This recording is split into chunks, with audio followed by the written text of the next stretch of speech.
Timplang tradisyon, inihaw na perfection. Sugod na mga kasugba!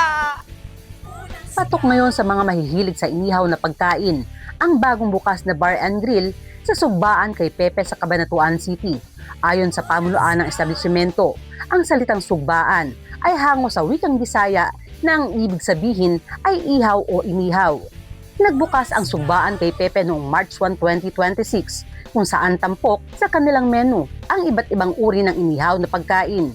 Kabilang sa pinakapatok na putahe dito, ang inihaw na tuna panga at tuna belly, na kilala sa laki ng serving at abot kayang presyo. Bali dito po ang pinakapatok po sa amin is yung inihaw na panga, inihaw na belly po, at meron pa pong iba. Ayon pa kay Paginto, umaabot sa 800 gramo hanggang 1 kilo ang timbang ng kanilang tuna panga na nagkakahalaga lamang ng 998 pesos. Direkta umano itong nagmumula sa General Santos City, na kilala sa dekalidad na tuna. Bali ito pong tuna panga po namin, talaga pong galing sa Jensan.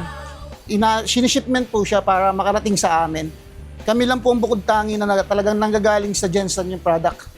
Bali, dito po sa amin talagang kalidad po yung panga namin, unang-una sa lasa. Hindi po siya katulad ng iba na matabang po. Ito po talagang hinaluan pa ng special sauce namin, kaya po mas masarap po siya kaysa sa iba.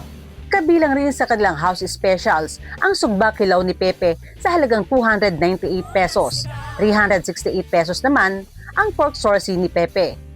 Sinigang na panga ni Pepe sa halagang 648 pesos. Bulalo ni Pepe sa halagang 748 pesos.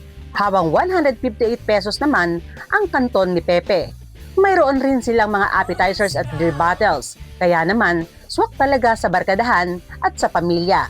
Bukod sa mga inihaw na pagkain, nagdagdag na rin sila ng iba pang putahe tulad ng Chinese dishes, pansit at pasta upang mas marami pang pagpipilian ang mga customer.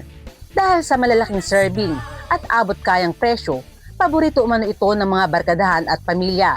Maganda rin umano ang feedback ng kanilang mga naging customer dahil bukod sa nasasarapan sa pagkain, ay nag-e-enjoy din sila sa kanilang dining experience. Iniimbitahan ko po kayong lahat dito sa Sugbaan po, dito po sa General Tinio Extension, dito po kami sa likod ng Labenyo Compound. Malapit lang po ito sir, along the highway lang po kami. Sana po puntahan niyo po kami para ma-discover niyo rin po kung gaano kasarap ang food namin.